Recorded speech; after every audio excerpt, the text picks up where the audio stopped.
At the end of my life, I don't want my epitaph to be, "Here lies Arcantale. They thought about doing something really cool, but ultimately didn't." Hi. It's always a weird feeling whenever I start one of these videos because my immediate and pretty constant thought is whether I should be here doing it in the first place. And that's not in the sense that I think the cause is unworthy or uninteresting. It's part of an anxiety complex that I find ridiculously hard to break when all of your community interactions are online and tied up in metrics and algorithms and shares and crap like that. So yay, imposter syndrome celebration, woo! I wish it was something exciting like chasing an evil twin or doppelganger through a universe of fantastic furry creatures, although, you know, people who have their art stolen do literally go through that, just in a much more frustrating way. Instead, it's just mainly sitting by yourself wondering if it's even worth pushing send tweet because you feel everyone else has already done what you're trying to do, and in your mind have probably already done it a lot better. It's always easy to think someone has confidence because they're doing something, but honestly, that happens more or less anytime I do anything at all. It's a hangover from, well, anywhere you get anxiety from. You're partly bullying from schools, trauma from past events, instances of guilt, things like that. And it's all compounded by the idea, reinforced by social media, that everyone else is already more successful than you. Because social media in any form is dangerously one-sided sometimes, where on one hand you get parasocial relationships with, say, fandom figures you don't know because you love their content. On the other, you can isolate yourself for that same reason. You love others' content or interactions so much that you feel you aren't worthy of being in the same space. That your contributions are, say, meaningless by comparison, or that people must somehow value them more than you, and there isn't enough room for everyone. This is something that's hindered a lot of my progress with personal and creative projects. Even something as simple as seeing someone else doing a thing that I had wanted to do, like a D&D stream, say, or making a really awesome fursuit or cosplay, it can be enough to throw me into a depressive mood on a bad day. It sucks because it's a poisonous barrier to things which not only ground us in our passion, but also gives us solidarity in a community for enjoying the same thing. And it can actually stop us from making progress too.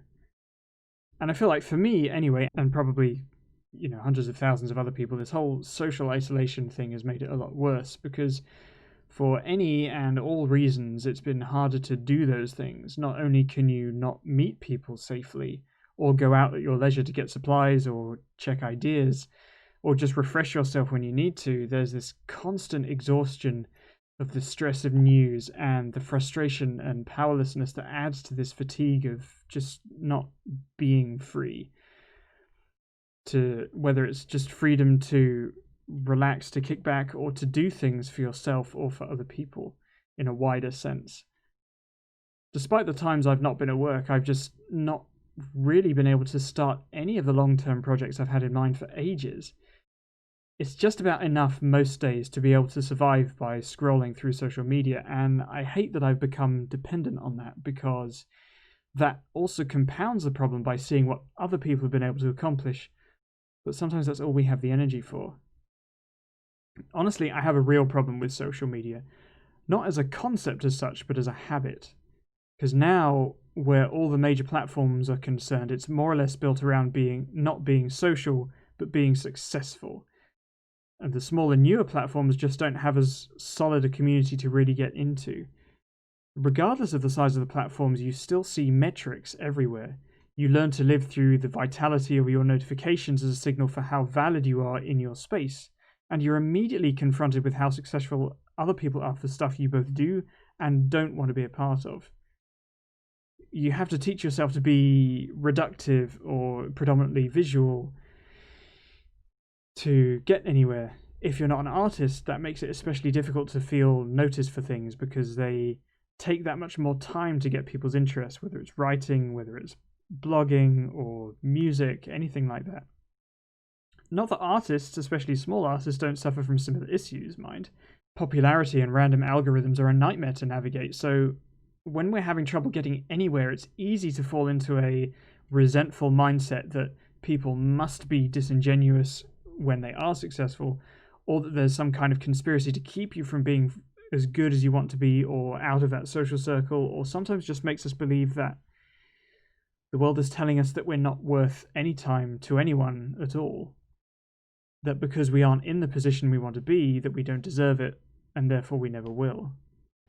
And on top of that, when we do get somewhere, imposter syndrome makes it feel like we got there out of sheer luck or deceit, because we've spent such a long time denying our right to be in a certain space that now we're here, it feels like it's only a matter of time before we're found out and thrown away. It creates a big anxiety around trying to keep up with friends, trends, news, and it's exhausting. A relatively minor example for me is that I love anime, but I have watched maybe half a season of anything this whole year. I love video games, but until recently had only played Animal Crossing pretty much this whole year too, because I just didn't have time to catch up with stuff.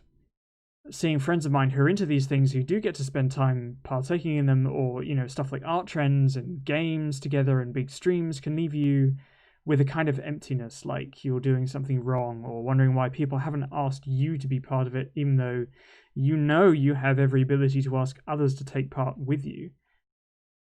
The deadly twist of imposter syndrome is believing that you don't hold power to keep people close to you on your own merit, and rely on other people asking you for that validation instead. Imposter syndrome is horribly pervasive because it affects our self-perception twice over, both where we see ourselves among others' work and preempting how others will see us. Because not only are we not where we feel we want to be, we carry the weight of all our mistakes and flaws and grievances that seem to justify why we're not here in the first place. Like, I've had a lot of people compliment my suit, which I'm always super flattered by, but at the same time, my immediate response is to want to say something like, no, wait, you don't know how bad I feel whenever I put it on, because I see this mistake and there's this problem and boy. What we fail at in that moment is self-care and self-respect. Letting people compliment you for something you've done is a good thing. It's a disservice to people who genuinely care about you and who you likely care about too, to pretend their opinions and compliments are lies by default. But I know that often that's a result of past bullying or gaslighting, emotional manipulation, stuff like that too. That can be really, really hard to break. I'm not good at combating my own imposter syndrome. Part of that is a fear of failure, whether it's starting to learn Blender or pick up my tablet and learn digital sketching or whatever. Naturally, we see those we're inspired by and want to have already been at that standard, and we conveniently ignore the years of progress and skill development and resource collecting that they've gone through to get there. But we dream big, bigger than our hands are to hold them. I think there are two big sentiments that help me come round to thinking that it isn't worthless in similar ways.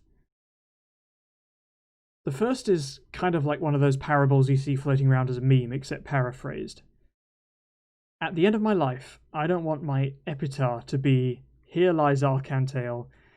They thought about doing something really cool, but ultimately didn't." If you believe in it, and it gives you hope and happiness, then it's worth it.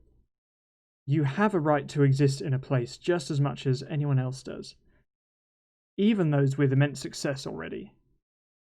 You're not holding a competition to be the best them. You need to be the best you, and you're the one who can do that. The second is something that I'm still working on accepting, that you don't have to be all things at all times. It's been said 1,000 times in 1,000 ways, but we all start somewhere, and that's usually the beginning. This is my 7th, 8th YouTube video, something like that. I just figured out in the last couple how to make subtitles. It's easy to believe that from where others are now that they've always been at that level, and that's not true. You can still do those things and get to that stage with patience and forgiveness in yourself.